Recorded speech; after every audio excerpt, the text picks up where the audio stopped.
Então, a ideia de hoje é a gente falar sobre o Sol. A gente tinha encerrado a primeira parte da disciplina falando sobre todos os outros corpos do Sistema Solar, que correspondem a 0,13% da massa do Sistema Solar. Agora a gente fala sobre o Sol, que corresponde a 99,87% da massa do Sistema Solar. Gosto sempre de lembrar essa comparação de tamanho.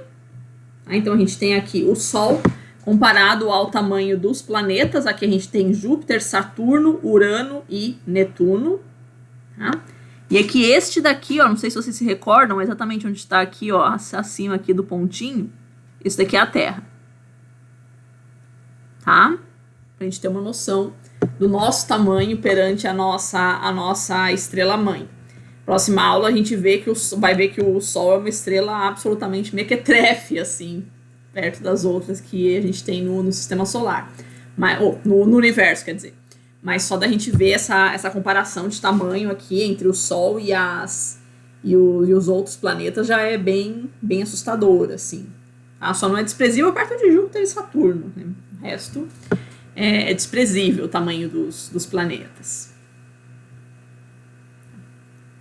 Aqui alguns dados sobre o Sol. Ele está a 149 milhões e meio de quilômetros distante da Terra. Essa unidade de medida nós já tínhamos visto, ela se chama de uma unidade astronômica, tá? Que é a unidade que a gente utiliza para medir basicamente as distâncias dentro do Sistema Solar. Porque a gente está tudo muito perto para ser medido em anos-luz ainda. Tá? Então, dentro do Sistema Solar é mais comum a gente utilizar essa medida de unidade astronômica. Tá? A esta distância, isso significa que a luz do Sol demora 8 minutos e 18 segundos para chegar até a Terra. Então, a gente pode também dizer que o Sol está a 8 minutos e 18 segundos luz de distância da Terra. Tá? A massa, 1,98 vezes 10 a 27 toneladas. Tá? Então, isso significa 198 seguido por 25 zeros, né? Porque você vai deslocando a vírgula. Um raio de 696.260 quilômetros. O raio da Terra é 6.378 quilômetros, então é pouco mais de 100 vezes o raio da Terra, o raio do Sol. Uma densidade de 1,408 gramas por centímetro cúbico. Se você se recorda, a densidade da Terra é 5, a densidade média da Terra. Tá? A densidade do Sol é 1,4. Ou seja, o Sol seguramente não é feito de rocha, tá? Diferentemente da Terra, né, com uma densidade de 5 gramas por centímetro cúbico. A densidade do Sol é muito mais baixa do que isso, é um pouco mais alta do que a densidade da água. Né? A água é 1 grama por centímetro cúbico. Tá? Então é um gás que está muito pressurizado ali, né? Muito aprisionado. Aceleração da gravidade, 274 metros por segundo ao quadrado. Vocês que foram bons alunos de física, vocês se recordam que para a Terra é 9,8 metros por segundo ao quadrado, ou seja, um corpo caindo sobre o Sol, ele ganha uma velocidade de 274 metros por segundo a cada segundo em queda livre. Luminosidade, 3,845 vezes 10 a 23 kW. Eu não faço a menor ideia de quantas Itaipus dá isso, mas alguns milhões, com certeza. Tá? Temperatura da superfície de 5.777 Kelvin, ou arredondando, trazendo para a escala Celsius, você pode colocar 6.000 graus Celsius. Tá? Que confere, a gente vai ver na próxima aula, a temperatura de superfície de uma estrela tem relação com a sua cor. Tá? Então, essa temperatura confere ao Sol uma superfície de amarelo claro, né? Um amarelo querendo ir para o branco, assim. Tá? Essa vai ser a cor do Sol. A rotação do Sol, ele apresenta uma rotação chamada rotação diferencial. Tá? Não é que nem a Terra, que tipo, todos os pontos da Terra demoram 24 horas para dar uma volta em torno de si próprio. Não. Como o Sol é um fluido, ele apresenta uma rotação diferencial. Essa rotação vai demorar 25 dias no Equador, né? Então, uma parcela do Sol demora 25 dias, né, dando a volta em torno de si própria ali. Nos polos é 36 dias. Tá? Isso é muito? Cara, isso é muito pouco.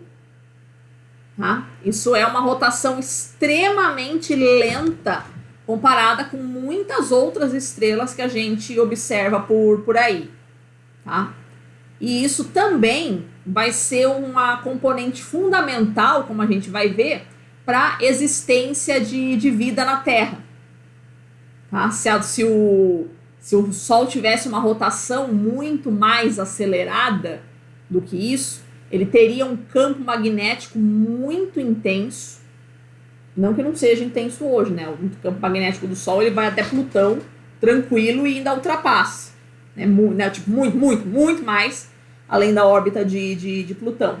Mas se ele tivesse uma rotação mais acelerada, cara, daria para tipo, chegar em Alfa Centauro, assim, o campo magnético do Sol. Cara, isso seria bem difícil para a existência de vida na Terra. Por quê? Porque a gente vai ver na aula de hoje que essa intensidade do campo magnético do Sol, ela tem a ver com a temperatura que os planetas conseguem alcançar. Tá? Então, se ele tivesse um campo magnético extremamente mais intenso do que ele tem hoje, a temperatura da Terra seria muitíssimo mais alta. Tá? Então, o fato dele ter essa rotação mais lenta, né, proporciona para ele um campo magnético não tão intenso assim, que vai ter uma atuação direta sobre a superfície da Terra, sobre a temperatura da superfície da Terra, deixando ela um pouquinho mais aprazível. Tá? Então, de novo, né, é um ponto que eu sempre repiso aqui. Né, a gente acha que o simples fato de o universo ser infinito é uma prova de que a vida é um acontecimento absolutamente trivial, né, que deve ter vida em tudo quanto é canto desse universo. Não é assim. Né? A vida é um acontecimento extremamente singular, né, que dependeu de muitas condições extremamente singulares que acontecem com o nosso Sol, com o nosso planeta e até com os planetas ao redor, né? Até eles vão colaborar em certo sentido. Tá? Então não dá pra gente pensar que é óbvio que tem vida em qualquer lugar do planeta, que isso é uma coisa fácil de se encontrar. Não é fácil, não é óbvio, né? Esse acontecimento aqui no nosso planeta não foi trivial. Tá? E por fim, o valor da constante solar. O que vem a ser a constante solar? É a quantidade de energia que chega aqui na Terra, no topo da atmosfera.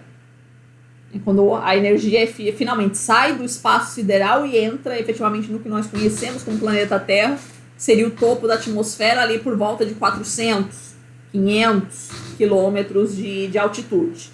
Tá? Quando você chega nessa região ali, vai a 1,95, que a gente costuma arredondar para 2, né? Porque esse valor varia ao longo do ano por causa das estações do ano, né? No verão é maior, no inverno é menor. Né? A gente arredonda aí então para 2, né? 2 calorias por centímetro quadrado por minuto. Ou seja, lá no topo da atmosfera, cada centímetro quadrado de atmosfera recebe a cada minuto 2 calorias. Esse é o tanto de energia que chega até nós, né? A quantidade de energia que o Sol manda não é a mesma coisa de que a energia que chega até nós, é porque uma parte se perde aí pelo meio do caminho. Tá? Ou, se preferirem, outra unidade de medida, 1.367 watts por metro quadrado. Lembrando que é importante a gente frisar, que é o que a gente vai ver também na aula de hoje, o valor da constante solar, ele não é constante. Então é uma pegadinha, assim, né? Muitos nomes em ciência são pegadinhas, né? Fazem a gente pensar que esse nome ele diz, né, exatamente o que a coisa é, e não é bem assim. Né? Então a constante solar não é um valor constante, porque, primeiro, muda com a estação do ano, e segundo, isso muda com os ciclos de manchas solares. Então, efetivamente, tem época que o Sol manda mais energia que para a Terra, tem época que manda menos. Então, esse valor é variável. É claro que a variação é pequena, mas ela existe, ela não é desprezível. Então, a gente não pode chamar a constante solar de constante. Temos essa incongruência aí para lidar. Tá? Vai, meu filho. Tá. vocês aqui o conceito de paradoxo solar, né? Que é conhecido em astrofísica como paradoxo solar, que é a ideia de que, do que a gente conhece de física estelar, as estrelas, quando elas nascem, quando elas estão começando a sua atividade, elas são mais fracas.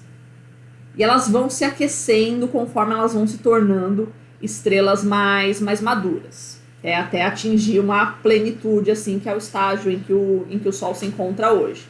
Tá? Então a gente sabe que uma estrela do tipo do Sol, ela teria passado o seu primeiro bilhão de anos. Vocês que são bons alunos de geologia, vocês sabem que o Sol se formou aproximadamente 4 bilhões e meio de anos, né, juntamente com o Sistema Solar, como a gente já tinha visto aqui também. Tá? Então, durante o primeiro bilhão de anos de vida do Sol, do que a gente conhece de evolução estelar, ele seria aproximadamente 30% mais fraco do que ele é hoje. Ele emitiria cerca de 30% menos energia do que ele emite hoje. Tá? Então isso nos causa bastante estranheza, por quê? Porque do que a gente conhece de geologia, a gente tem mais do que suficientes evidências da presença de água líquida, de água em estado líquido, nas rochas da Terra, aqui na superfície da Terra, nesse primeiro bilhão. Tá? E não só a presença de água líquida, né, como outras evidências aí através das rochas, de que o nosso planeta era muito mais quente. Mas assim, muito mais quente do que é hoje. Coisa de tipo 70 graus. Né, a temperatura de superfície aqui. Hoje está 14, 15, a média. Né? Então a gente tinha um planeta muitíssimo mais quente durante a sua formação, durante esse seu primeiro bilhão de anos. Tá? Com um Sol que era muito mais fraco. E, tipo, 30% mais fraco. Cara, se o Sol ficar 1% mais fraco, já é o suficiente para dar uma glaciação aqui na Terra, né? Pensa num Sol 30% mais fraco. Assim, cara, é muito, não é nada. Então, como que a gente tinha um planeta tão quente, né, com um Sol que era tão fraco? Tá? Então, esse problema em astrofísica, ele é conhecido como paradoxo solar. Tá? Vários astrofísicos propõem diferentes soluções para esse paradoxo. A mais comum que se evoca a composição atmosférica. O primeiro cara que vai falar a respeito do paradoxo solar foi o Carl Sagan. Tá? E para ele, o gás que era responsável por esse efeito estufa tão forte que a Terra fazia, né, seria a amônia. Tá? A gente imagina que a gente tinha muita amônia na atmosfera primordial, dada a quantidade de nitrogênio que a gente tem na nossa atmosfera hoje. Tá? Então, Carl Sagan vai dizer, a gente tinha uma Terra com efeito estufa muitíssimo poderoso, né, devido à presença de amônia, mas outros astrofísicos vão falar de outros gases, como por exemplo, Lawrence Frakes vai colocar essa responsabilidade sobre o dióxido de carbono. Tá? A gente também já teve quantidades muitíssimo maiores de dióxido de carbono no nosso planeta. Vale lembrar que naquela época não tinha industrialização, tá, pessoal? Tá? Só para, né, deixar a gente ciente, assim.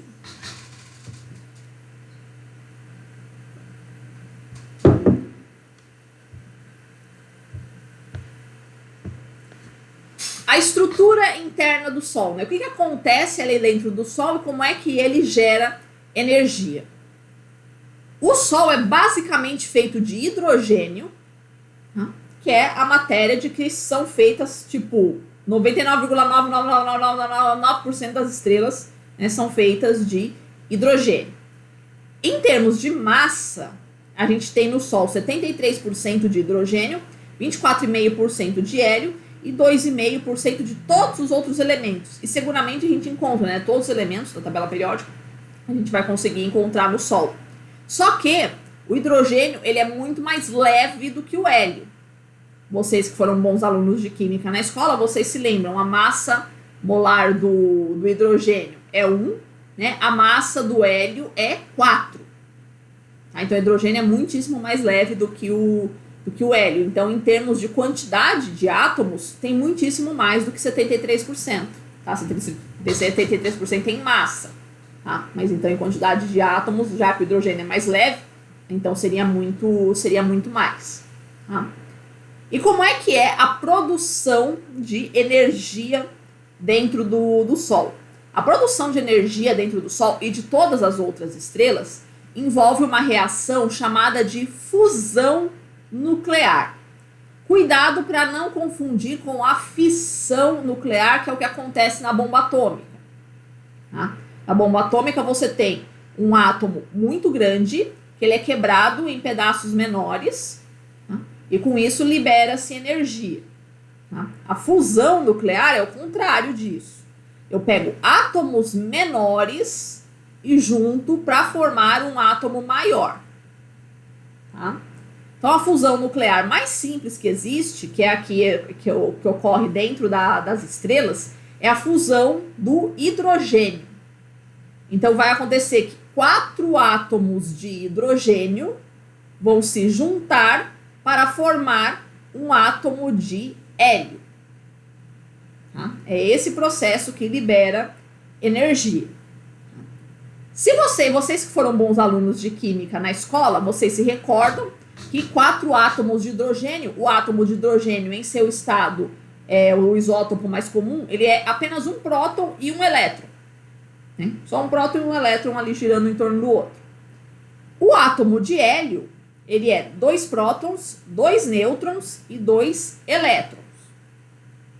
Então é bem interessante a gente pensar, tipo, 4 átomos de hidrogênio são 4 prótons, então. Então são 4 prótons que se juntam para formar um elemento que no final das contas vai ter 2 prótons apenas. Né? Porque o hidrogênio tem 2 prótons e 2 nêutrons. Então nessa reação o que acontece? 2 prótons vão permanecer prótons e os outros 2 prótons vão se transformar em nêutrons, formando aí os 2 prótons e os 2 nêutrons do núcleo do átomo de hélio. E tinha 4 elétrons também, né? Porque 4 átomos de hidrogênio tem 4 elétrons, um para cada um. O átomo de hélio tem apenas 2 elétrons. Então, 2 elétrons que entraram na reação deixam de existir. Como é que pode isso, né? A gente aprendeu que nada se cria, nada se perde, tudo se transforma, né? Então, é isso justamente que acontece. Ele não simplesmente deixa de existir, ele se transforma em outra coisa. Tá? Tanto essa parte de massa do próton que se perde, que a gente sabe, né? A gente fala, a massa do próton é igual à massa do elétron. Não. O próton é um pouquinho mais pesado. Então, se um próton se transformou em nêutron, é porque perdeu um pouquinho de massa. Então, nesta reação, ocorre uma perda de massa, né? 4 átomos de hidrogênio têm mais massa do que um átomo de hélio. Tá? Então, essa massa do hidrogênio que foi perdida, que desapareceu, é ela que se transformou em energia, de acordo com a equação da relatividade geral, da relatividade restrita do Einstein. Você lembra? E igual a mc quadrado? Né? É isso que significa. Que o E é energia, o M é massa e o C é a velocidade da luz, né? Isso é elevado ao quadrado. Então, esta equação, ela diz que massa pode se converter em energia e energia pode se converter em massa, que é o que acontece nas reações de fusão e de fissão nuclear. Da mesma forma, né, a perda de massa que acontece nessas reações, ela se converte em energia.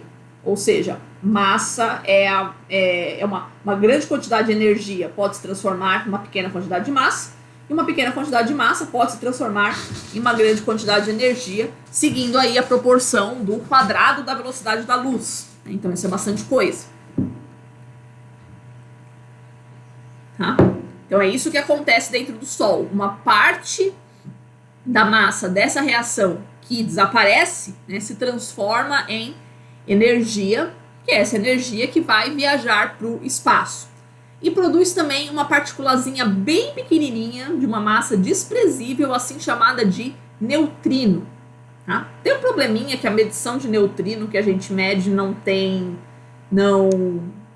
não é a mesma, né, que teoricamente o Sol mandaria, mas a quantidade que a gente mede aqui na Terra é bem menos do que isso, que é o chamado problema do neutrino solar. Mas isso não vem ao caso aqui para nossa aula.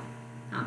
Então é isso que a gente tem que saber, né, que a fonte de energia do Sol é uma reação de fusão nuclear, né, de hidrogênio sendo fundido em hélio. Tá? Cuidado que informalmente, até eu uso essa expressão, informalmente a gente diz que as estrelas elas queimam hidrogênio, tá? Queima hidrogênio para virar hélio. Tá? Dizer que isso é uma queima, né, no vocabulário químico é incorreto, porque queima é reação com oxigênio. Queimar madeira, o que significa? Né? A madeira está reagindo com o oxigênio do ar, produzindo dióxido de carbono e água. Então isso é queima, reação com oxigênio. Isso aqui não é reação com oxigênio, então tecnicamente não é uma queima. Tá? Então fiquem atentos a isso. Quando a gente fala queimar hidrogênio, a gente está falando errado, né? Mas é a maneira popular como a gente fala. Tá? Bom, nesta reação, então, que uma parte da matéria vai se transformando em energia e vai embora para o espaço, isso significa que o Sol está, a cada minuto que passa, perdendo matéria, né? Já que vai fundindo hidrogênio, uma parte dessa matéria vai se transformando em energia, então ele está perdendo massa, o Sol está ficando mais magro, né? Sim, ele está perdendo massa, ele está ficando cada vez menor. Para vocês terem uma noção, coloquei aí, a cada segundo, 4,7 milhões de toneladas de matéria solar deixam de existir para virar energia. Só pra gente olha e fala 4 milhões e 700 mil, é isso, 4 milhões e 700 mil quilos de massa por segundo é o que o Sol tá perdendo. Você olha e fala, meu Deus, né? Daqui a pouco ele acaba. Bicho, pode ficar sossegado. Tem muito chão ainda pela frente. 4,7 milhões de toneladas por segundo perto do que o Sol tem, não é absolutamente nada. Né? Pode ser bastante para nós aqui, né? Mas para o Sol isso é absolutamente desprezível. A gente estima que ele tem aí por mais ou menos 5 bilhões de anos ainda pela frente. Então, dá tranquilo. Vai dar tempo da gente fazer bastante coisa ainda. Tá?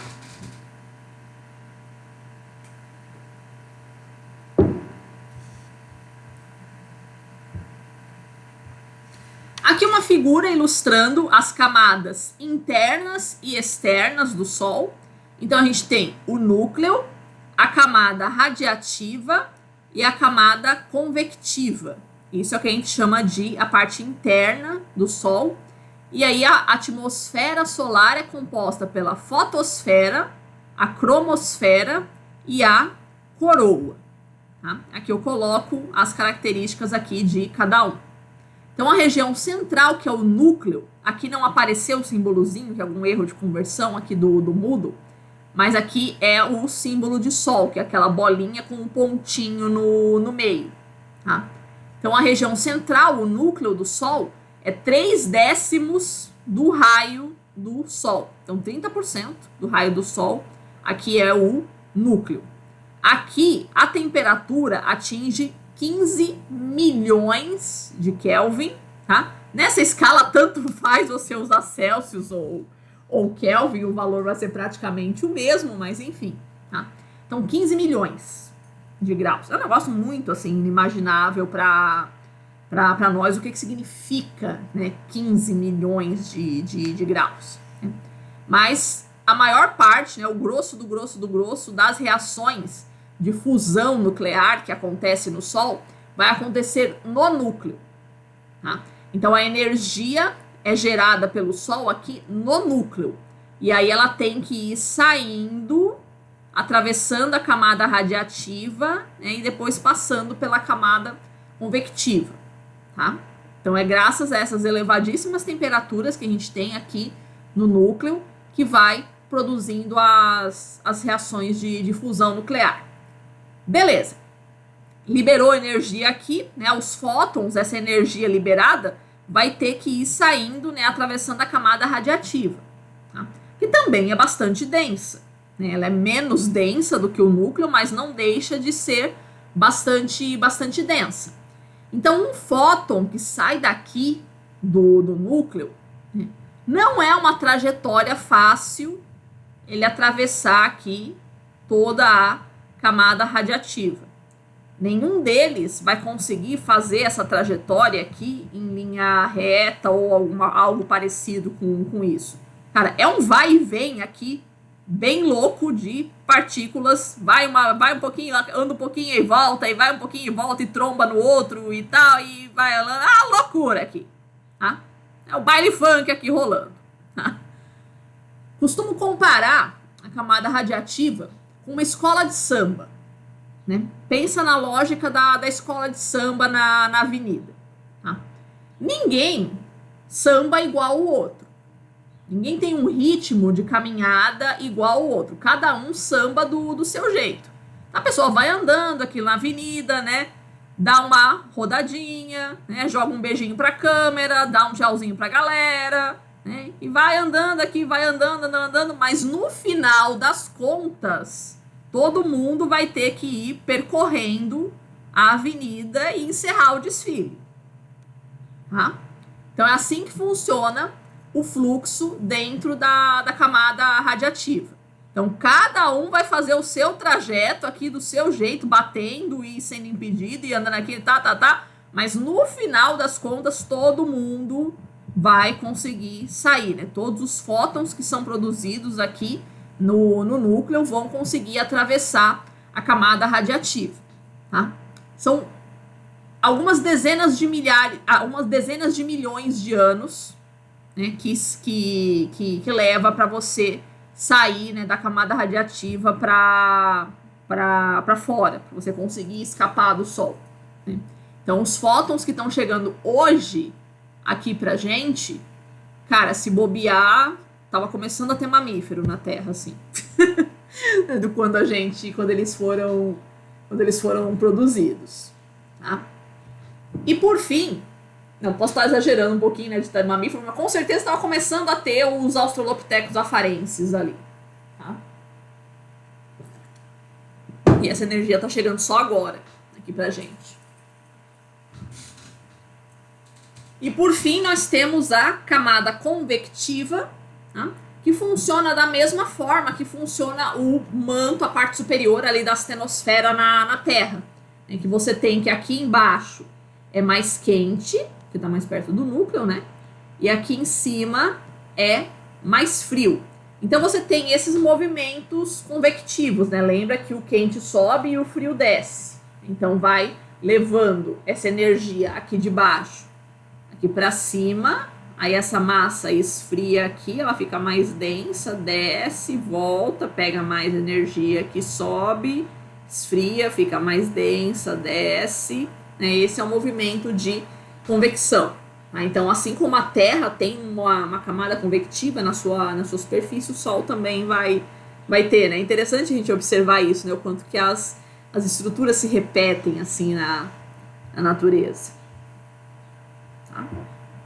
Então, aqui o resuminho de tudo isso que eu acabei de falar. Então, a região central, que é onde ocorre a fusão nuclear, a camada radiativa, que tem um movimento caótico dos fótons, ou seja, cada um deles vai do seu jeito, mas no final das contas todos eles vão conseguir sair do Sol, né? E a camada convectiva, que você tem movimentos convectivos ali de matéria dentro do Sol, tá? E agora a atmosfera solar, que ela tem, né, a fotosfera, a cromosfera e a coroa. A fotosfera é uma camada que pega de 400 quilômetros de espessura, logo acima da superfície solar, tá?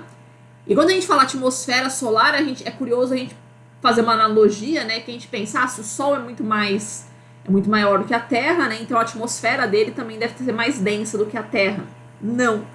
É bem interessante isso. É que a atmosfera do Sol ela é muitíssimo mais rarefeita do que a atmosfera da Terra.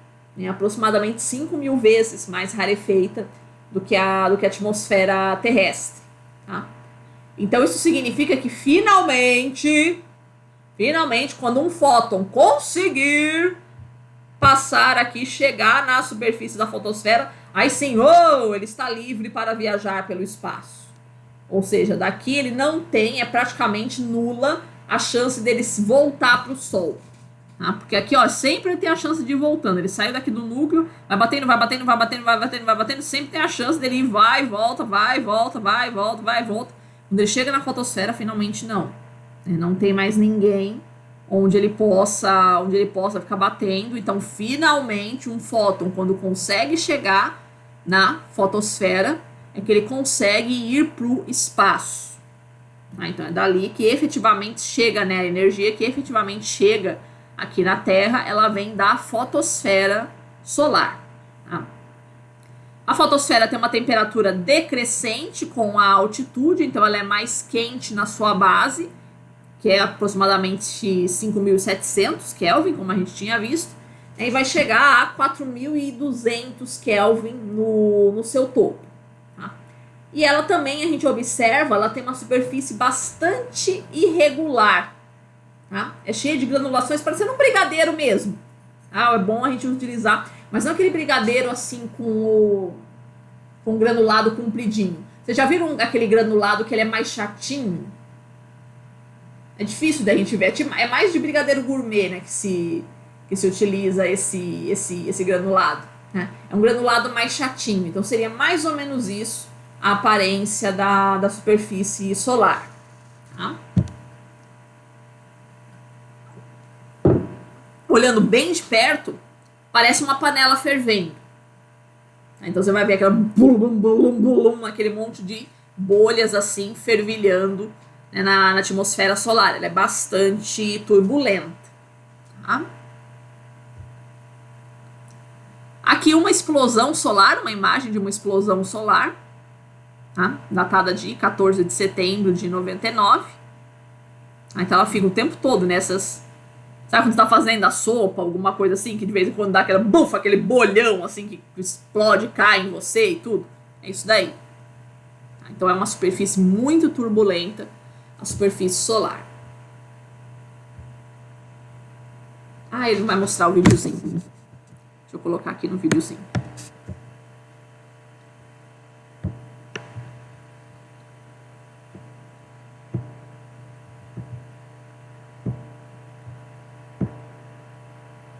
Projetar aqui, senão vocês não... O Moodle não coloca como um vídeo.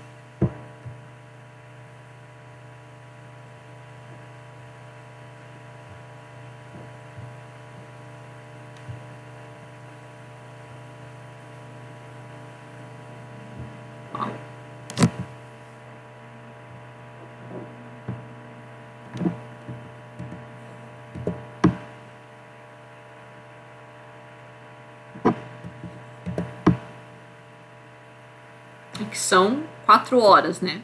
4 horas de imagem que eles colocaram aqui nesses poucos segundos aqui.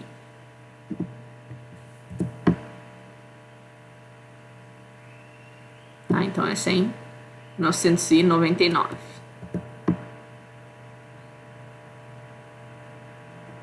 Bonitinho? Então o tempo todo vindo essas borbulhas aí sobre a superfície solar. Tá? E aqui, para essa explosão, o tamanho da Terra. Cara, tipo, desprezem aí a distância, tá, pessoal? Eles colocaram a Terra muito mais perto, a Terra está muito mais longe do Sol do que isso. Nós não conseguimos ser atingidos assim diretamente por nenhuma ejeção de massa do Sol. Mas é só para a gente ter a noção do tamanho. Tá? Então, não só o Sol é muito grande, mas qualquer tipo de explosão solar assim, é muitíssimo maior do que a Terra. Tá? São essas explosões solares que ajudam a fazer as auroras, como a gente tinha visto. Né? Então, essas partículas do Sol que vão viajando, assim, elas são captadas aí pelo campo magnético da Terra. Né, vão reagindo com a nossa atmosfera, produzindo as auroras. Então, quando tem essas explosões solares, você, né, poucos dias depois, assim, você registra, né, auroras muito mais intensas. Tem o perigo de queimar instrumento elétrico. Instrumentos muito sensíveis, assim, de casa é mais difícil, assim, mas quem trabalha em laboratório, assim, tem esses instrumentos mais sensíveis, assim, a galera fica bem preocupada quando tem essas explosões solares muito fortes, assim. Atrapalha a telecomunicação também, às vezes a gente fica com internet ruim, telefone ruim, né? Então a carga elétrica que fica sobre a atmosfera atrapalha bastante as telecomunicações também, tá? Sinal de GPS, esse tipo de coisa. Outra, uma explosão de 2012 aqui.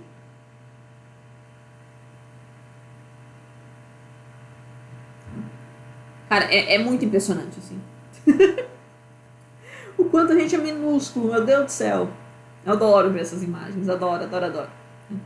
A gente diz, né? A gente olha pro sol, a gente... Quando você pede pra uma criança desenhar o sol, a gente desenha ele com carinha, né? O solzinho que eu ilustro aqui, as minhas aulas, né? Um sol, uma pessoinha amigável, assim, né? Com uma carinha legal, assim, né? Tira ele do sério pra tu ver uma coisa. É uma besta mitológica isso daí, cara. Muito grande.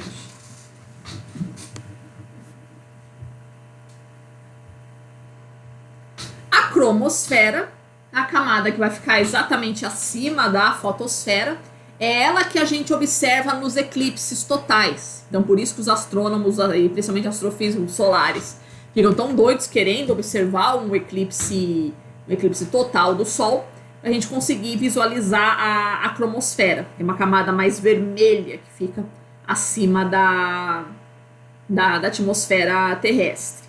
Tá?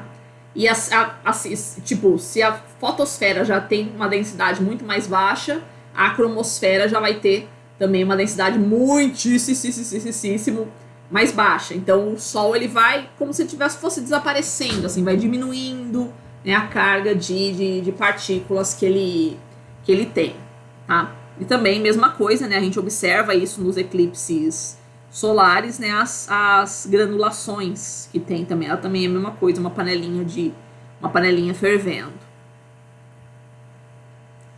E por fim, a coroa solar, que a gente também consegue observar em eclipses totais, tá? Que é como se fosse um chumacinho de algodão, né, que vai saindo aqui do Sol, né? E qual é o tamanho dela? Não dá pra gente definir, né? Porque é o plasma, né? O vento solar que tá saindo. Então, tipo, até onde acaba isso? Até onde, né? Que região do espaço você pode dizer, até aqui nós temos a coroa solar, a partir daqui não tem mais, né? Você já está no espaço sideral, né? Se com a atmosfera da Terra já é difícil a gente fazer essa definição, né? Onde é que acaba a atmosfera da Terra, onde é que começa o espaço sideral, porque ela não acaba, não existe uma risca no chão dizendo, vai até aqui a atmosfera, né? Não existe isso. Então, a mesma coisa para o Sol. Não existe uma região do espaço e falar, o Sol vai até aqui, ele tem esse tamanho, saiu daqui, você já não está mais, né, sob o domínio do Sol. Não. Então a coroa é isso, né? Vai ficando mais ralinho, até se perder pelo espaço. Tá? E a formação da coroa, ela é de plasma, que é o chamado quarto estado da matéria. Né? É um bagulho tão quente, mas tão quente, que você já não tem mais prótons, nêutrons e elétrons assim formando um átomo. Tá? Isso tudo é quebrado. Então, uma chuva de prótons, nêutrons e elétrons assim bem aleatórios. Tá? Nessa temperatura você já não consegue, né? Já é uma temperatura extremamente alta para você manter os átomos estabilizados dentro de um núcleo. Tá? Então, é uma chuva de partículas isso daí. Tá?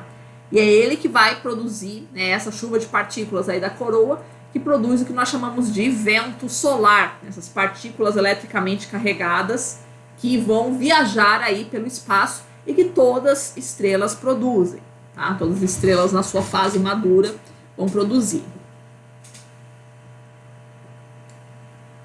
Isso chega aqui até a Terra, né, formando formando as auroras, mas consegue chegar até aqui na nossa superfície.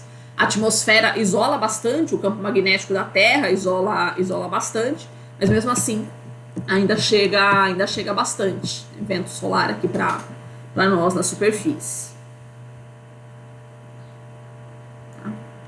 Então, vendo um pouquinho mais em detalhado sobre o vento solar, como a gente já tinha falado, eles são partículas ejetadas pelas explosões solares aí viajando através da coroa.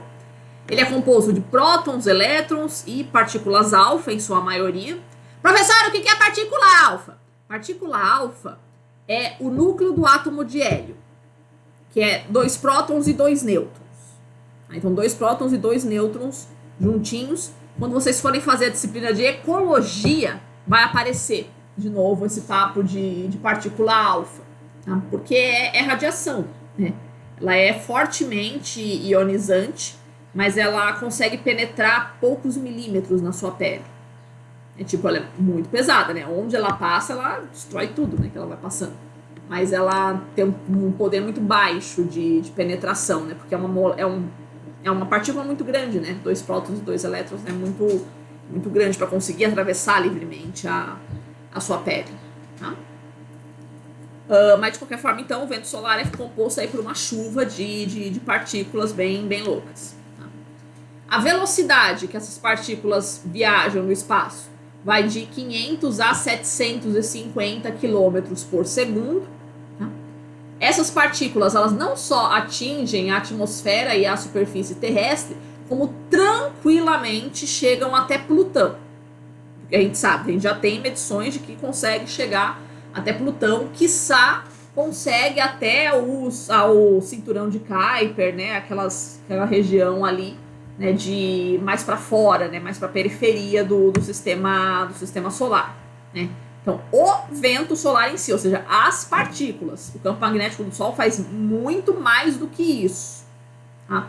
Uma coisa é a eletricidade da partícula e outra coisa é o campo magnético que isso gera, tá? Então, as partículas, elas vão tranquilo até a órbita de Plutão, mas o campo magnético que o Sol gera com isso é 10 vezes maior do que a distância daqui até Plutão. Daqui até Plutão não, né? Do Sol até Plutão. Então, se você pensar, a distância do Sol até Plutão, tanto, né? Multiplica isso por 10.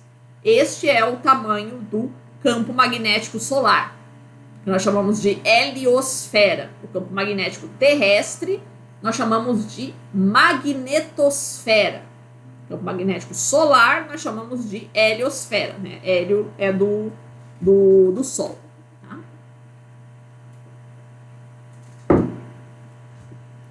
É por conta do vento solar também que se formam as caudas dos cometas, como a gente já tinha visto na aula anterior, tá? Então, a cauda do cometa, ela fica sempre no sentido contrário ao do Sol, tá? Porque o vento solar, ele fica literalmente assoprando a massa do cometa que vai derretendo, né? Cometa é gelo, gases, né? Que conforme vai chegando perto do Sol, ele vai derretendo, né? Vai evaporando, tá?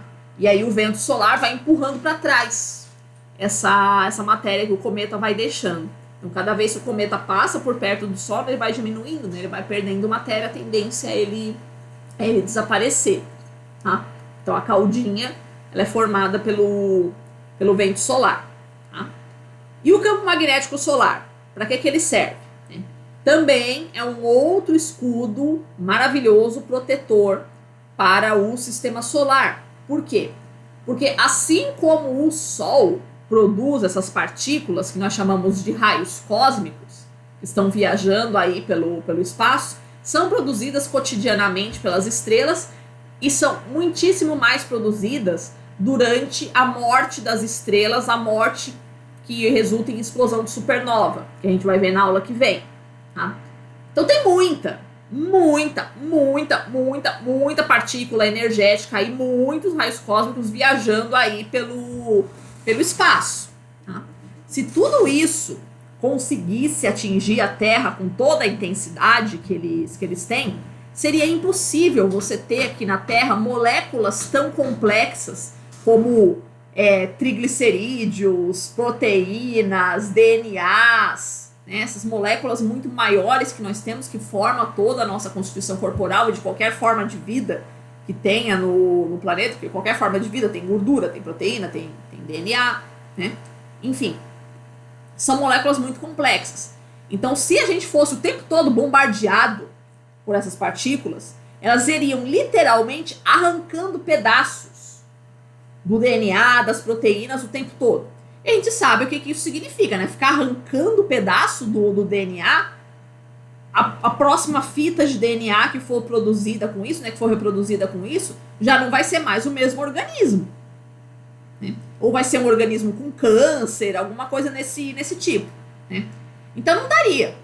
Se a gente fosse bombardeado por toda essa radiação cósmica que existe no universo, não teria como você ter, né, uma vida tão organizada. Assim, a cada geração você teria, né, indivíduos que são completamente diferentes do outro. É como se você tivesse várias explosões de usinas atômicas, várias bombas atômicas explodindo do seu lado o tempo todo. Cara, é impossível, né, a existência de vida na Terra sob essas condições. Mas, felizmente, né, esse vento solar, né, ele produz essas partículas, mas olha que louco, né? Olha que processo dialético, assim.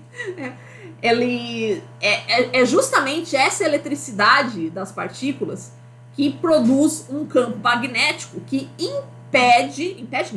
dificulta a entrada de raios cósmicos provenientes do espaço exterior em direção ao sistema solar. Tá? Então, o Sol faz esse escudo protetor, né? Um escudo elétrico, né, que dificulta a chegada de raios cósmicos externos para cá. Tá? Ah, professora, mas os raios cósmicos do Sol, eles não são maléficos também pra gente? São, né? Mas a Terra também tem um campo magnético para proteger a gente do Sol. É como se você fizesse um filtro para proteger do outro filtro. Tá? Então, a Terra tem um campo magnético que nos protege dos raios cósmicos do Sol, e o Sol também tem um campo magnético que nos protege dos raios cósmicos das outras estrelas. Tá? Olha como tudo é casadinho, como tudo realmente foi muito ordenado, tá? A gente não pensar que a vida na Terra é um negócio absolutamente comum e trivial. Tá? Não foi simples disso acontecer. Tá? Então, realmente não adiantaria muita coisa, né? O Sol ter um campo magnético muito forte, que protege a gente dos raios cósmicos do espaço, né? Do espaço exterior, vamos dizer assim. Mas aí os raios cósmicos dele chegariam aqui à Terra. Tipo, seria trocar 6 por meia dúzia. Mas aí a Terra tendo um campo magnético também por ela própria, aí sim, aí ela se protege do Sol e o Sol se encarrega de proteger todos os outros, né, astros do sistema solar. Tá? O campo magnético do Sol, como a gente vai ver, ele é variável, ele não tem todo ano a mesma intensidade. Então tem ano que ele está mais forte, tem ano que ele está mais fraco. Então, efetivamente, tem ano que a gente está mais protegido, tem ano que a gente está menos protegido. Então ele varia, ele não é fixo. E esse campo, essas partículas do vento solar que fazem esse freio sobre a rotação do Sol. Por quê? Porque conforme o Sol vai ejetando partículas, ele foi fazendo isso ao longo de toda a sua história. Você concorda que essas partículas elas têm energia cinética? Ou seja, elas estão se movimentando pelo espaço? Se está se movimentando, elas têm energia cinética. Então isso significa que essas partículas que estão viajando pelo espaço com energia cinética, elas estão roubando energia cinética do Sol. Tá? Elas estão roubando quantidade de movimento do Sol.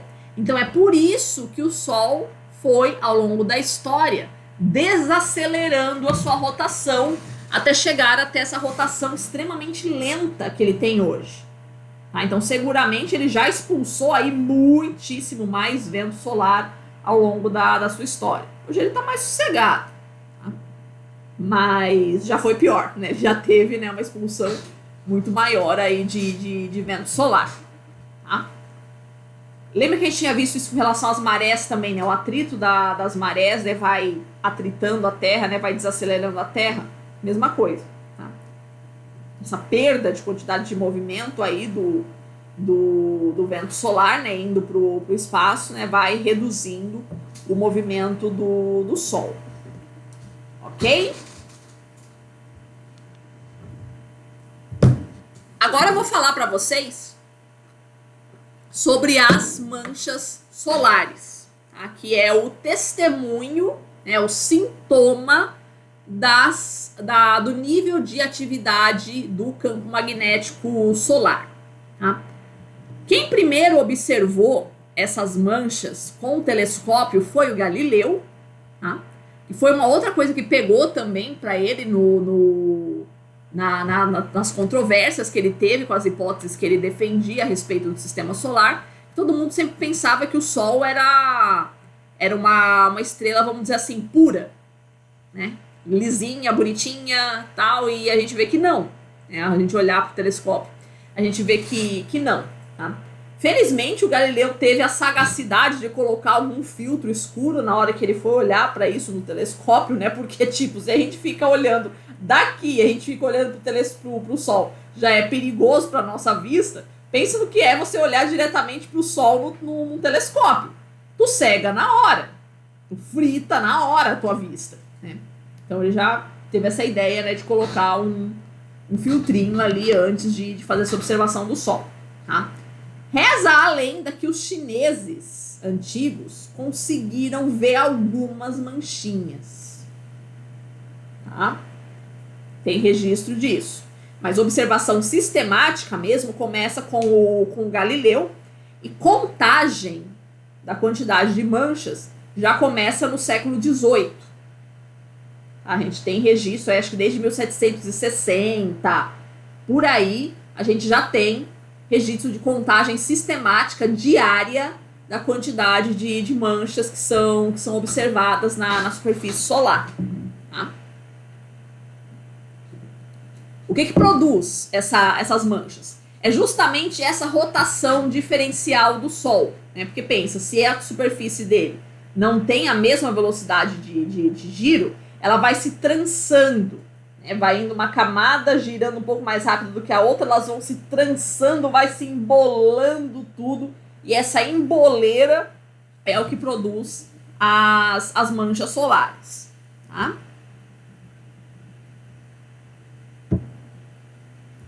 Então aqui pra gente ter noção, né, de uma mancha de tamanho médio, aqui, tá? Olha isso. Isso daqui são as manchas, tá? Então a superfície do Sol. Tem uma mancha de tamanho médio aqui, muito maior que a Terra, né? Tá? Como é que funcionam as manchas solares? Elas têm uma região central, assim, bem preta, uma região no entorno mais avermelhada e uma região em volta que parece milho de pipoca aqui, tá? Então todos esses milho de pipoca aqui, eles têm regiõezinhas amareladinhas, mas tem as regiões também que são mais brancas, tá? Então sempre foi uma grande interrogação dentro da astrofísica saber, cara, se o Sol estiver produzindo mais mancha ou menos mancha, a temperatura dele vai aumentar ou vai diminuir? Tá? Porque essa região mais avermelhada, ela diminui a temperatura do Sol.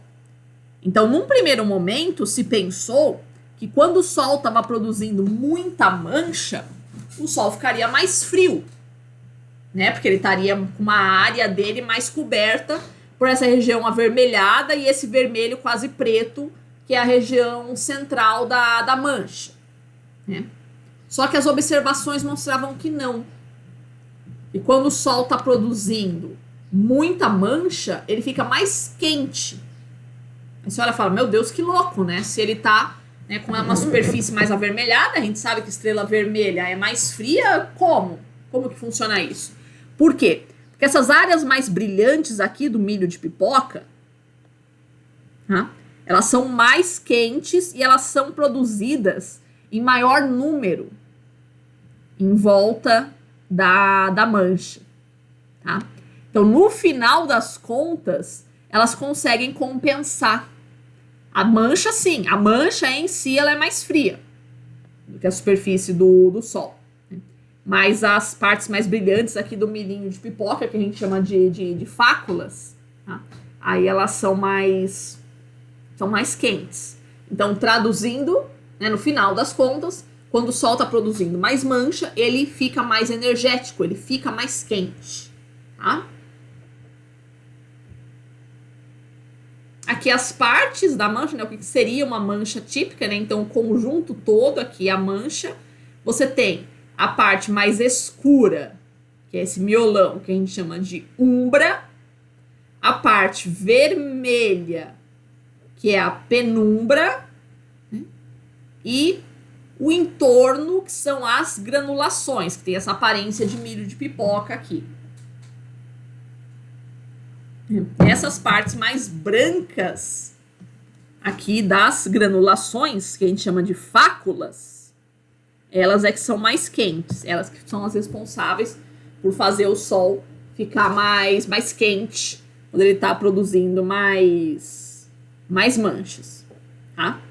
Então, as manchas em si, elas têm uma temperatura cerca de 2000 Kelvin, mais baixa do que a superfície solar, porém, as fáculas são 1000 Kelvin mais quentes. Só que como elas são produzidas em maior número, ocupam uma área maior, então elas não só compensam, como elas dão um superávit aí de energia pro Sol.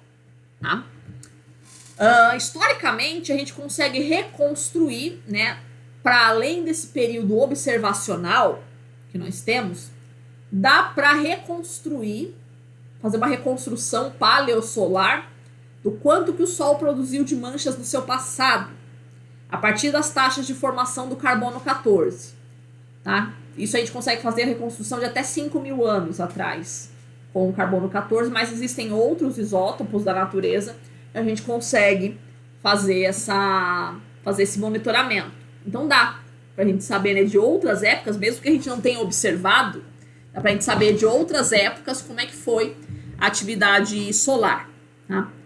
Você não sabia, né, que era assim que formava carbono 14, né? Então é assim que forma. Ó, era uma vez o nitrogênio da atmosfera, né?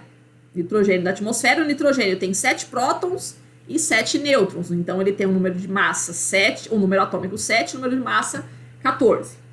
O nitrogênio da atmosfera, ele é bombardeado com um nêutron proveniente de raios cósmicos exteriores. Tá? Na hora que o nitrogênio é bombardeado por um nêutron, ele se transforma em carbono 14, tá? Libera um próton. Esse próton fica viajando na nossa atmosfera. E aí esse carbono 14 fica na nossa atmosfera, ele vai, né, reagir com oxigênio, virar CO2, que vai ser absorvido pela fotossíntese das plantas e aí entrando em toda a cadeia alimentar. Tá? Por isso que a gente, né, faz a datação de carbono 14 com qualquer matéria viva, né, porque a partir da fotossíntese ele é absorvido pelos vegetais. Tá? Ele se forma a partir do nitrogênio da atmosfera sendo bombardeado por raios cósmicos. Então, em épocas em que a gente está sendo muito bombardeado por raios cósmicos, a gente sabe que o campo magnético da Terra estava mais fraco. Tá? Como a gente vai ver a seguir aqui na aula.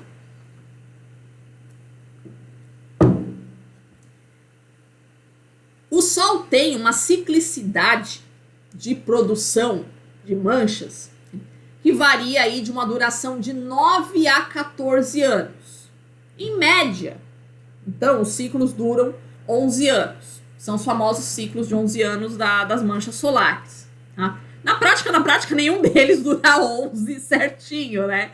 É uma média, aí varia de 9 a 14 anos. O que seria um ciclo, né?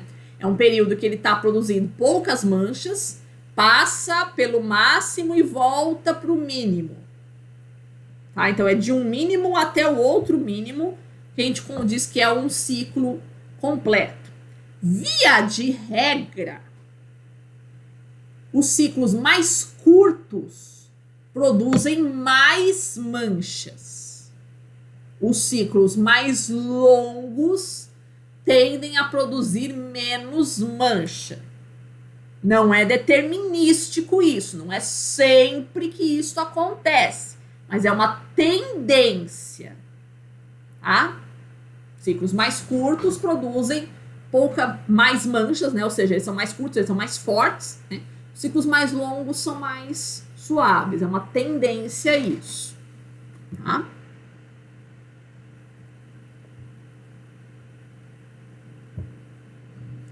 Aqui a gente tem uma tabelinha mostrando aqui os ciclos desde quando a gente começou a fazer esse monitoramento sistemático. Então eu tenho aqui o ano e o mês que começa o ciclo, ou seja, o momento que a gente atingiu o mínimo de produção de manchas até o momento que a gente, né, o próximo ciclo, né, o momento do próximo mínimo.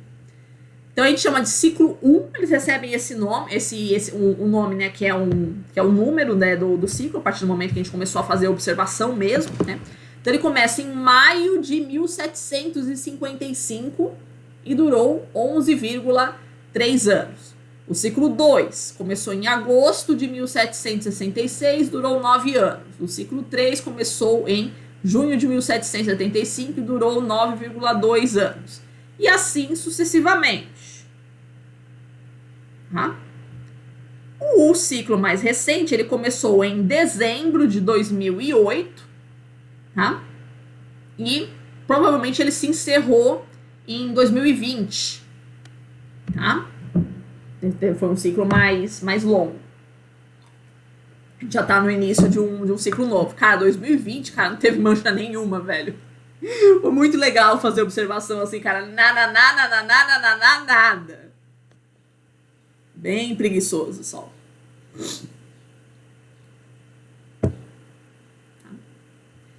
Aí não ficou legal essa aparência aqui do Moodle. Eu vou ver se eu coloco o slide, ver se vai estar melhor. Deixa eu ver aqui.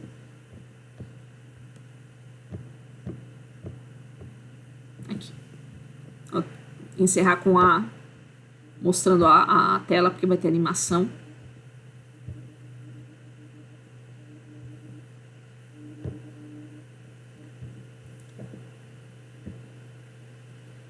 Ó, isso daqui são os ciclos de manchas solares que nós tivemos ao longo do século XIX. Tá? Então, de 1º de janeiro de 1801 até 31 de dezembro de 1900. Tá? E aqui o total de manchas. A gente observa que realmente, né, você tem um sobe e desce, de aproximadamente 11, 12 anos, mais ou menos. Né? Você vai tendo essa swingada aqui, tá? E aqui o total de manchas que a gente observa mensal. Isso aqui tá mensal, tá, pessoal? Cada barrinha dessa é por mês, tá? Agora a gente tem o total de manchas solares do século XX, tá? Esses dados são disponíveis gratuitamente aqui nesse site que eu coloquei aqui para vocês. Então dá para vocês mesmos fazerem esse monitoramento, tá? Que a gente observa. O que vocês conseguem perceber aqui? Entre o século XIX e o século XX. De maneira geral, quando foi que o Sol produziu mais manchas solares? Foi no século XIX ou foi no século XX?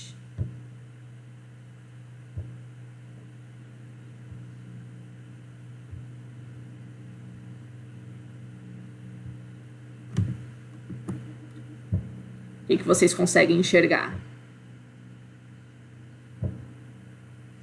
O prof tem fotos robô, não sei como chama, que a NASA enviou para perto do Sol. Aparece os brigadeiros.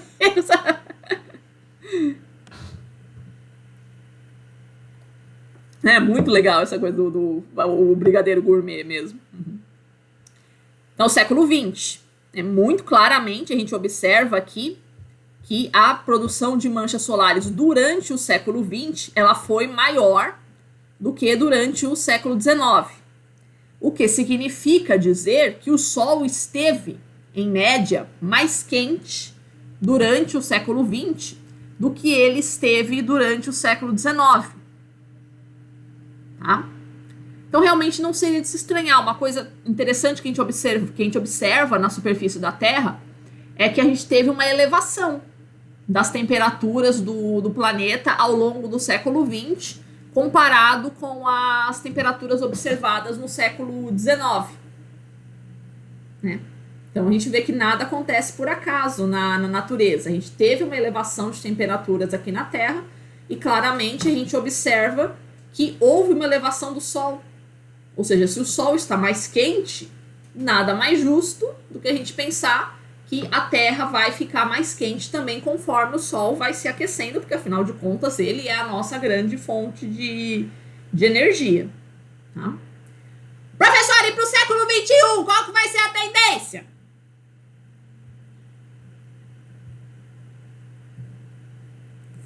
Fino.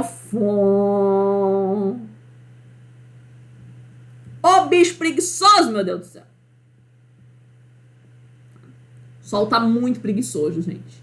Muito preguiçoso. Olha o que foi o auge aqui desse último ciclo, aqui por volta de 2015, né? Não chegou a 150 manchas por mês. Olha o que deu para fazer em alguns momentos aqui do século XX. 350 manchas por mês.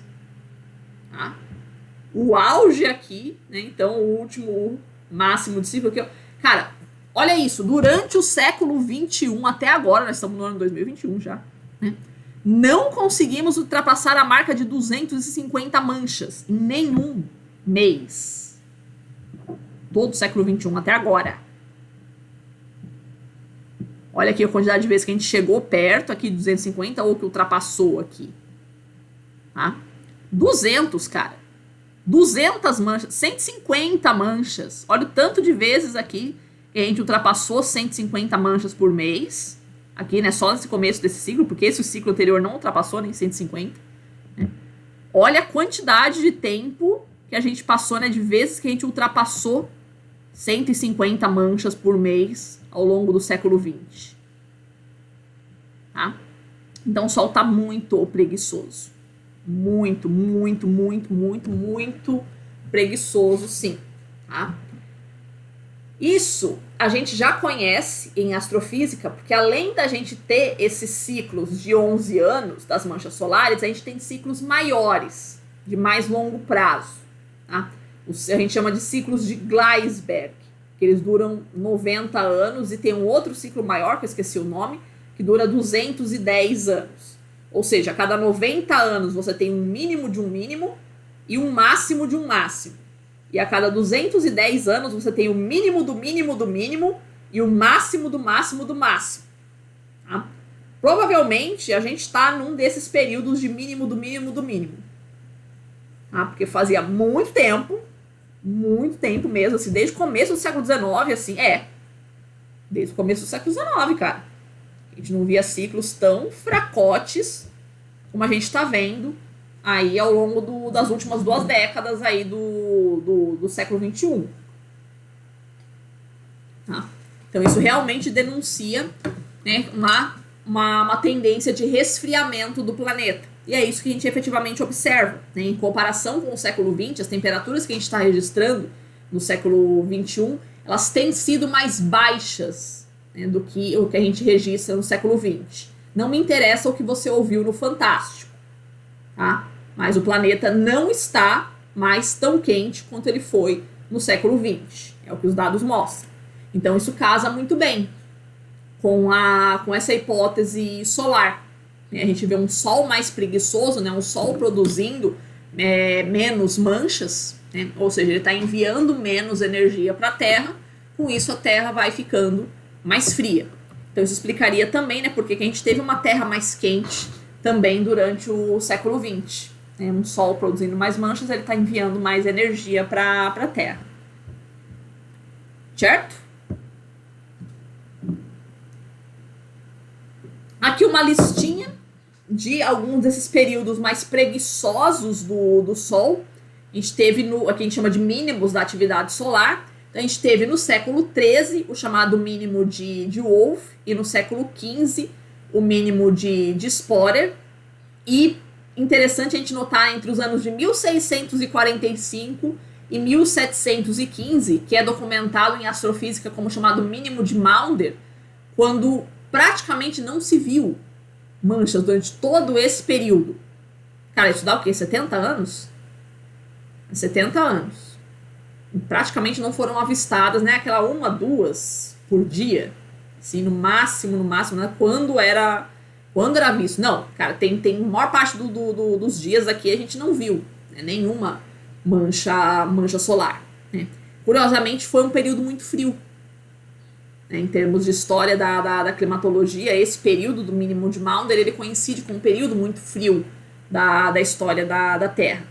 E o começo do século XIX, como a gente já viu aqui documentado, aqui o chamado mínimo de Dalton, que é bem comparável ao que a gente está vendo hoje. Tá? Então hoje a gente pode quase que arriscar que a gente vai ter mais um período de mínimo. Tá? Professor, e o próximo ciclo, como é que vai ser? Isso é um negócio meio difícil da gente prever. Tá? Mas a maioria dos astrofísicos estão dizendo que o próximo ciclo, né, que já começou em 2021, ele vai ser ainda mais fraco do que o anterior. Estou vendo bastante astrofísico afirmando isso, né, pelos modelos de previsão aí que vai ser ainda mais fraco. Ou seja, podemos esperar, glória a Deus, temperaturas ainda mais baixas aqui no nosso planeta.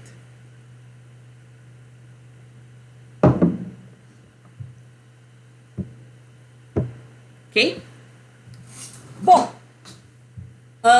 sempre foi também uma pedra no sapato dessa união entre a astrofísica e a climatologia, tentar correlacionar como efetivamente ocorre essa relação entre a quantidade de manchas solares produzida e a temperatura terrestre.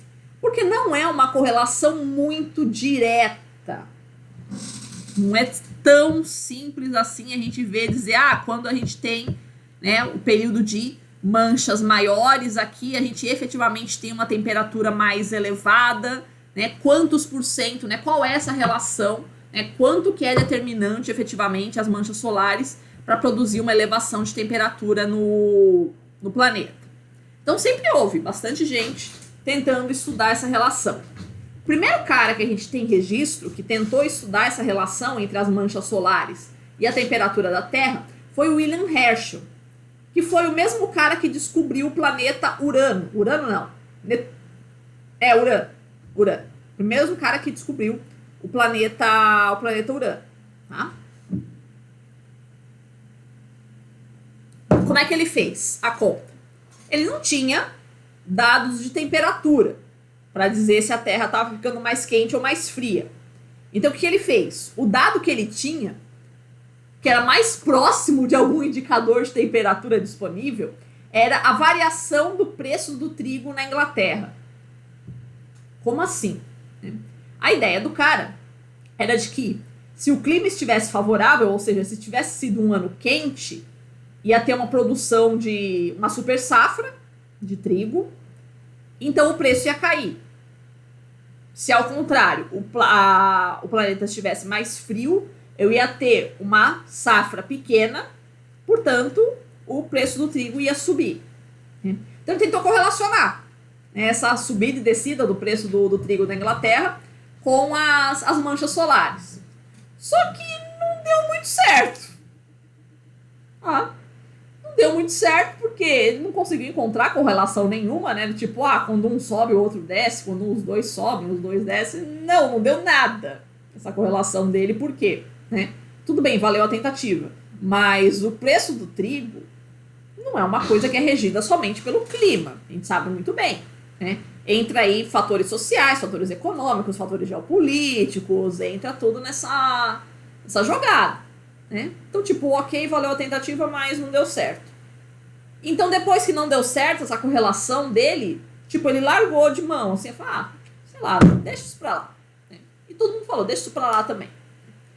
Tá. Mais tarde, só em 1913, né, o Charles Abbot ele vai descobrir a constante solar, e vai descobrir que a constante solar não é constante. E ele tenta fazer também uma correlação, né, com a quantidade de energia que o Sol está enviando para a Terra e a temperatura que a gente vai observar aqui na Terra também. E ele também não encontra uma boa correlação. Em 1991, o Fritz Christensen e o Knut Larsen, que são dois astrônomos dinamarqueses, eles vão tentar fazer uma correlação entre a duração do ciclo solar e a temperatura. Então, eles não conseguem encontrar uma relação com o número de manchas e a temperatura, mas eles conseguem encontrar uma relação com a duração do ciclo solar. Quando o ciclo é mais curto, a temperatura da Terra fica mais alta. Quando o ciclo é mais longo, a temperatura da Terra fica mais baixa. Só que tem um problema em ciência, que eu não sei se eu já falei isso para vocês, a ideia de que correlação não é a mesma coisa que relação de causa e efeito. Tá? Depois eu vou mostrar para vocês um site, acho que chama Spurious Correlation, um negócio assim, né? Que eles colocam, assim, correlação de um monte de coisa nada a ver, assim. A gente observa as duas curvas andando no mesmo sentido, mas que nelas não tem correlação. Então vamos dizer assim, dá número de vendas de discos do Eric Clapton vendidos, né, versus quantidade de vulcões explodindo na Terra. Tipo, qual a relação que tem, né? Absolutamente nenhuma. Mas as duas curvas ficam iguais, né? Então a gente tem que tomar esse cuidado em ciência, né? Não é porque duas curvas são iguais, né, que os fenômenos que estão ilustrados ali, eles têm a mesma relação, tá? Então a gente tem que tomar esse cuidado. Então esses autores, eles reconhecem isso. Eu falo, cara, a gente encontrou uma correlação, a gente não sabe qual que é a relação efetivamente. A gente só tá vendo que as duas curvas, né, quando uma sobe, a outra sobe, quando a outra desce, mas qual seria a relação física que teria aí para explicar isso? Então isso eles não colocam. Falam, então deixa pra lá. Também não conseguimos resolver esse dilema, tá?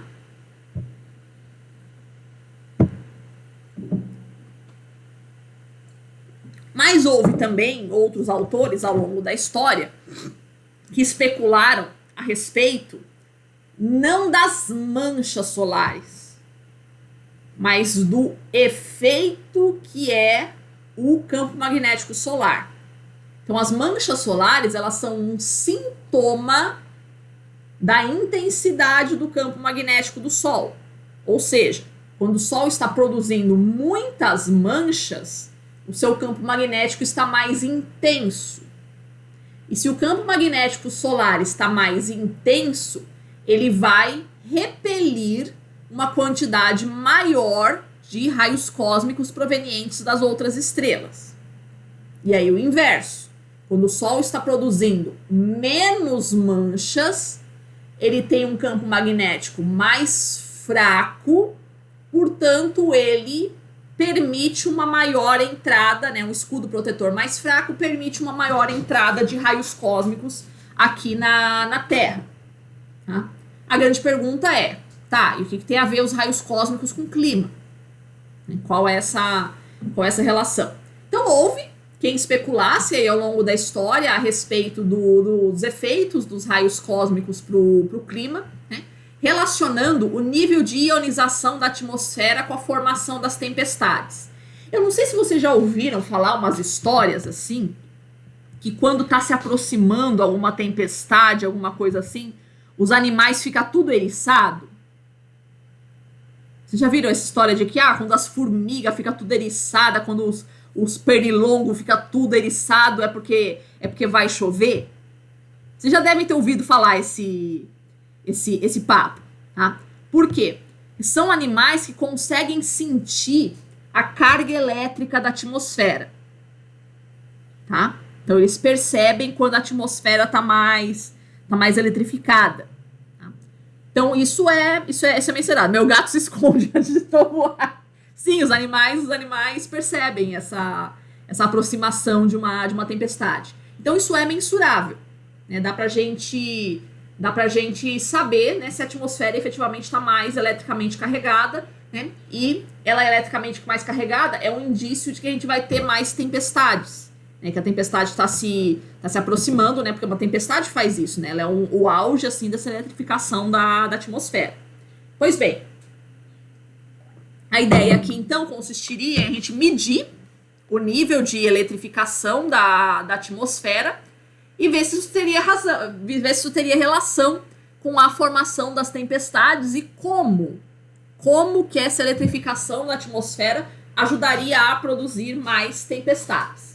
Então, o Dixon, em 1975, ele vai dizer o seguinte, né? Ele vai levantar a hipótese sem medição, ele não fez medição, é só uma hipótese que ele levanta, que os raios cósmicos provenientes do espaço sideral, eles auxiliam na formação de ácido sulfúrico na atmosfera. Para que serve o ácido sulfúrico na atmosfera? O ácido sulfúrico é o principal núcleo de condensação que existe na nossa atmosfera. Professor, o que é núcleo de condensação? Quando vai acontecer a chuva, né, você precisa que gotas pequenas se juntem para formar gotas maiores, até que elas ficam pesadas e caem. Tá? O núcleo de condensação é a substância que vai atrair essas moléculas de água, uma mais para perto da outra, para formar gotas maiores. Por quê? Porque quando você está no espaço, ali em cima, na atmosfera alta, ela é muito rarefeita. Então, você tem uma molécula de água aqui, outra molécula de água aqui, né? Elas não se atraem assim, né? Principalmente em estado gasoso, tá? Elas não vão se atrair. Então, para que elas se atraiam, tem que existir essas partículas que, por atração elétrica, vão fazer juntar várias moléculas de água até formar uma gota. Então, isso é núcleo de condensação. São essas partículas que, por alguma atração elétrica, elas têm essa afinidade com a molécula de água e elas fazem juntar várias moléculas de água para formar uma gota. Gente, existem milhares de tipos de núcleos de condensação na natureza, tá? Mas o principal deles é o ácido sulfúrico, tá? Professor, então tem ácido sulfúrico na atmosfera? Sim, bastante. A gente respira ácido sulfúrico, tá? Não pega nada, né? Comparado com os outros gases que tem na atmosfera, é pequeno, mas existe. Então, o ácido sulfúrico, isso já se sabia, é o mais importante, é o núcleo de condensação mais higroscópico que tem, é o que tem a maior capacidade de atrair essas moléculas de água. Então, o Dixon vai falar, quem sabe, né, os raios cósmicos provenientes do espaço sideral auxiliam na formação do ácido sulfúrico na nossa atmosfera e o ácido sulfúrico, por sua vez, auxilia na formação de nuvens. Tá? Então, tendo mais nuvens, né, um planeta que fica mais coberto por nuvens vai ter menos radiação solar conseguindo chegar. E aí ele fica mais frio. Aí, ao contrário, se eu tenho menos nuvens, vai ter mais radiação solar conseguindo chegar, então o planeta ficaria mais quente. Então, ele lança essa hipótese, sem medição, né, só como raciocínio teórico. Tá? Depois vai vir, né, os astrônomos dinamarqueses, aqueles mesmos dinamarqueses que eu falei antes para vocês, né, que eles vão fazer medições, efetivamente, dessa hipótese que o Dixon tinha colocado, né, para ver se efetivamente vai casar, né, a quantidade de raios cósmicos que a Terra recebe com as temperaturas do planeta. Então, é essa a hipótese o que a gente chama de hipótese solar de Copenhague, né? Ela tenta explicar as mudanças climáticas terrestres a partir de variações no campo magnético solar. Então, o campo magnético solar, ele modularia a quantidade de raios cósmicos que conseguem chegar aqui na Terra. Os raios cósmicos vão modular a produção de nuvens, e a produção de nuvens, por sua vez, então, vai modular a quantidade de energia do solar que consegue chegar aqui na superfície. Então, funcionaria da seguinte forma. É esse o raciocínio aqui.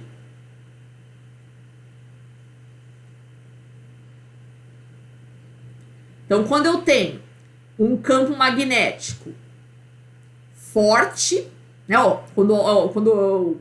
Droga, começa de novo.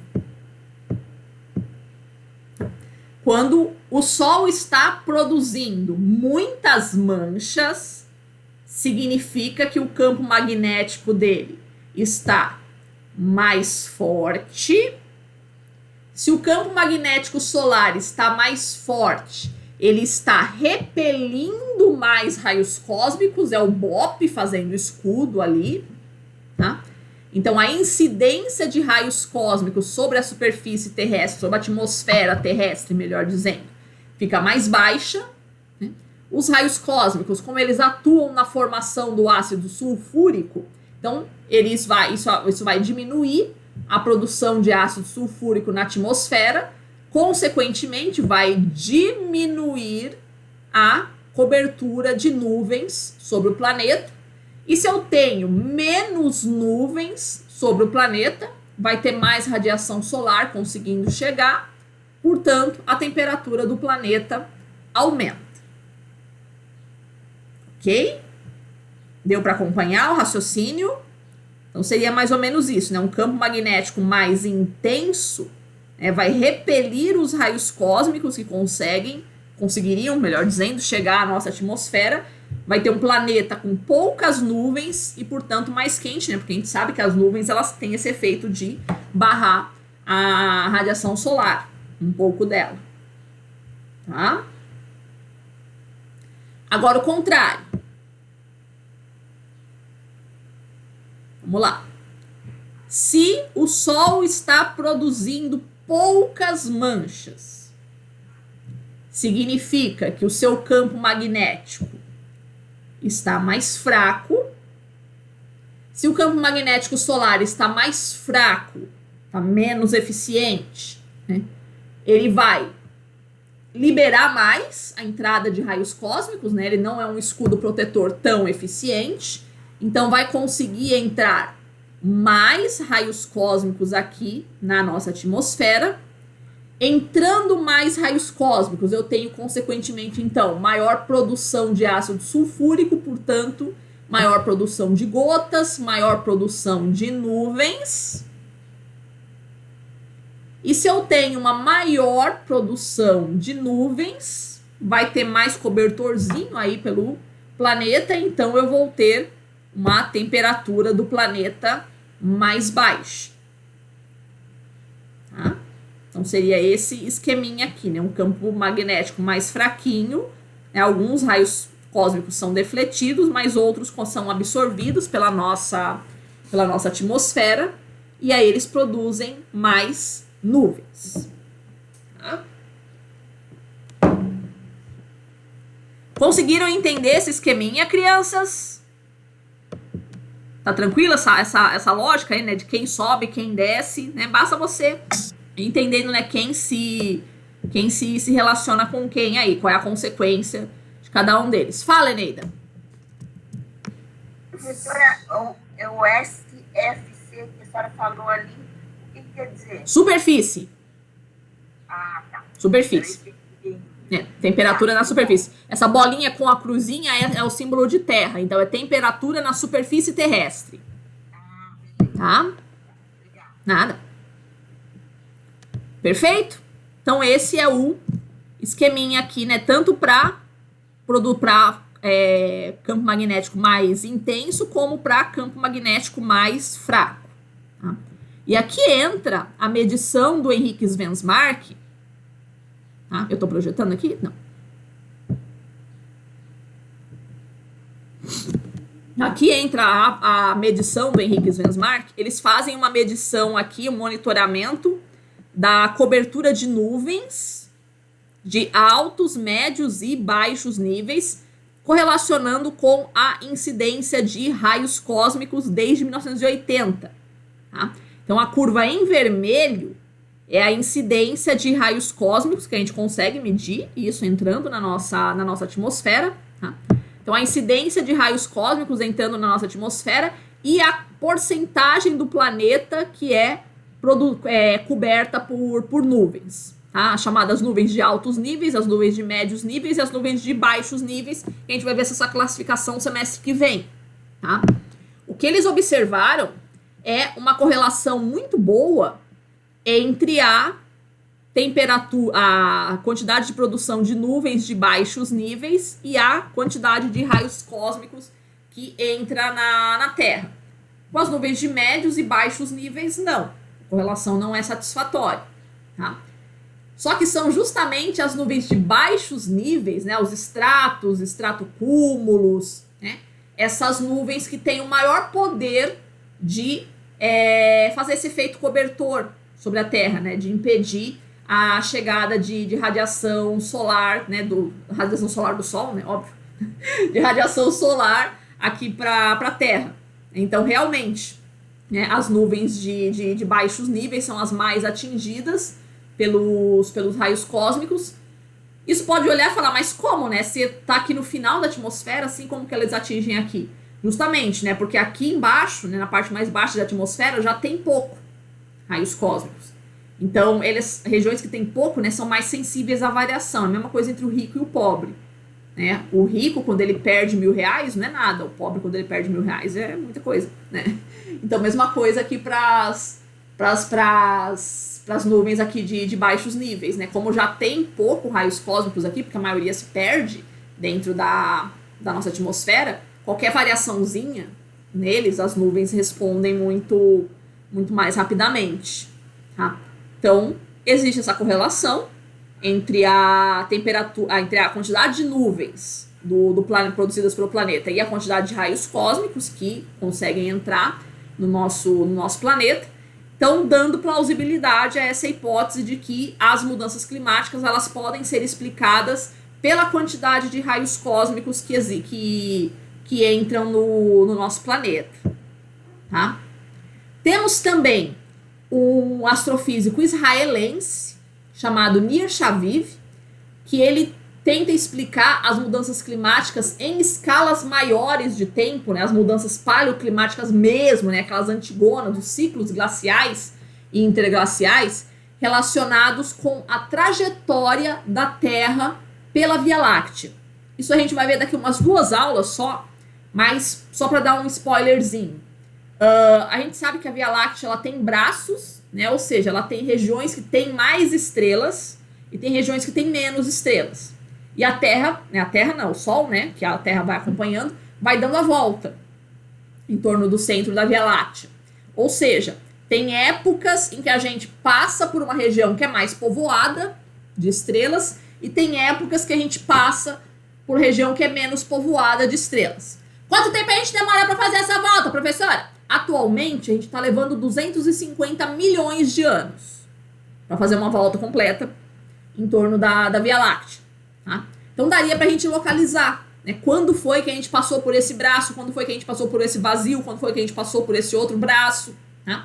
Então, Nir Shaviv ele também conseguiu correlacionar, né, períodos que a gente está passando pelos braços da galáxia com períodos de aquecimento do planeta.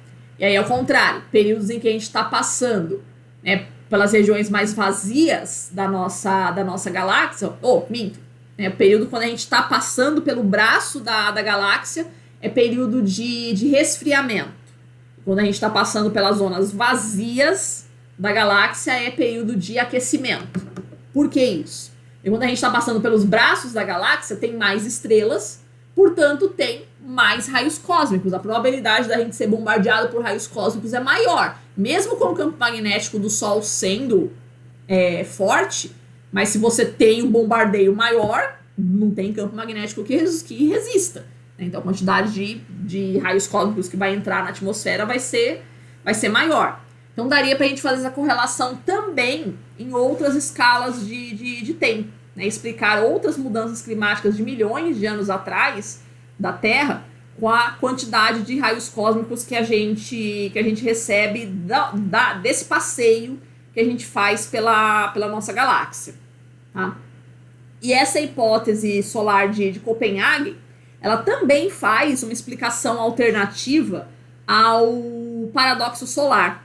Então a gente tinha visto no começo da aula que o paradoxo solar ele é explicado normalmente através do efeito estufa, que aconteceria aí na Terra, Só que você também pode explicar, né, uma temperatura da Terra mais alta com um Sol mais fraco. Isso também é explicável através do campo magnético solar. Por quê? Porque a gente tinha visto, né, o Sol antigamente ele girava mais rápido, né, a estrela, que quando ela está começando a sua formação, ela gira mais rápido e o Sol foi desacelerando a sua rotação ao longo do tempo. Tá? Então, com o Sol girando mais rápido, isso fazia com que ele tinha um campo magnético muito forte. Muito mais forte do que a gente tem hoje. Então, com um campo magnético muitíssimo mais forte, ele repelia muito mais eficientemente a quantidade de raios cósmicos que poderiam chegar aqui para a Terra. Né? Consequentemente, a cobertura de nuvens era baixíssima. Consequentemente, a gente tinha um planeta muito mais quente. Sacou? Então dá pra gente correlacionar, né, explicar várias incógnitas da história da climatologia. A gente consegue explicar a partir dessa hipótese dos raios cósmicos. Tá? O Henrique Svensmark, eles responderam a uma crítica. Tem um livro aqui, deixa eu mostrar pra vocês. Deixa eu ver se eu acho ele aqui. Ah, tá aqui. Tá? Tem esse livro aqui.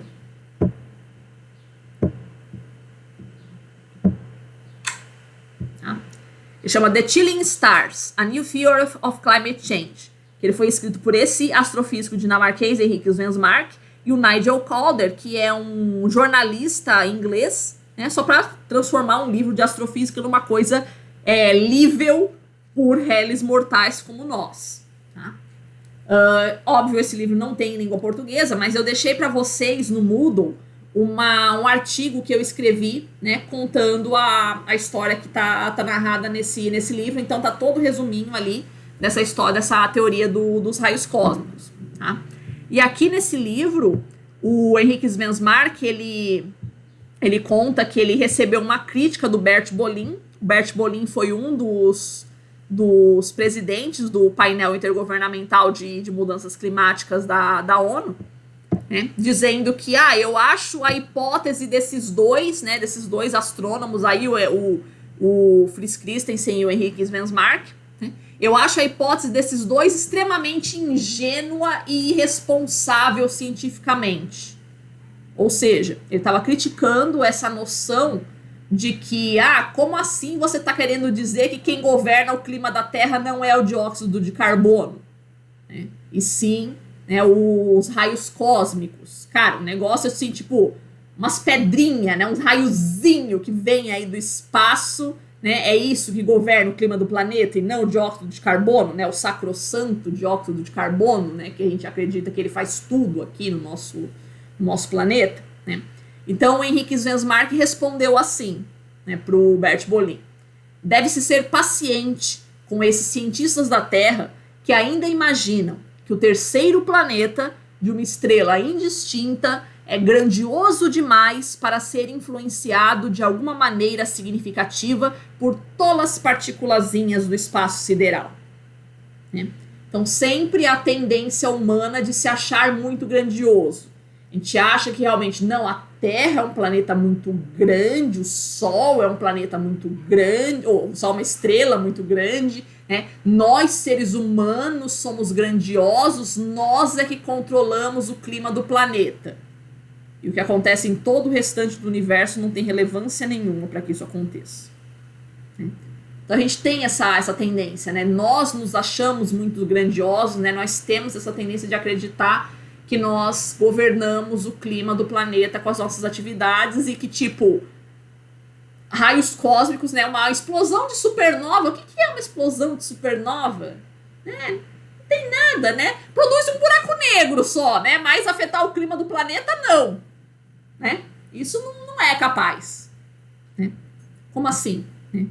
Por que a gente se acha tão grandioso, né? Por que o ser humano tem essa tendência de se achar tão forte, tão poderoso, de achar que uma explosão de supernova, que é um fenômeno astronômico, que é capaz de criar um buraco negro, a gente acha que isso não é capaz de afetar o clima da Terra? A gente acha que o nosso carro, que é o grande controlador do clima da Terra, né?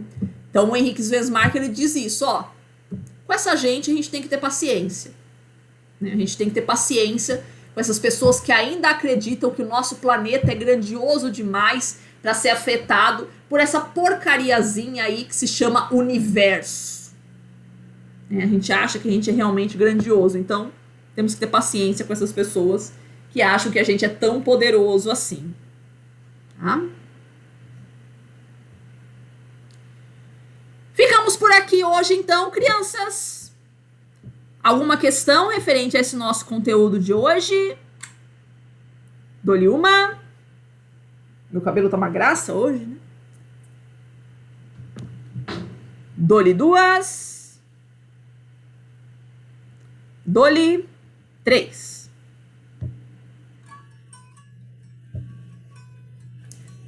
Fechou, então, crianças. Obrigada pela presença de vocês, né? Bom fim de semana a todos, referente ao conteúdo, mas quando receber as cidades do trabalho. Eu já deveria ter feito isso. Eu sei que vocês estão me cobrando. Já deveria ter mandado para vocês essas cidades. Vamos ver se esse final de semana eu finalmente consigo. Tá? Valeu, crianças. Obrigada e até a próxima.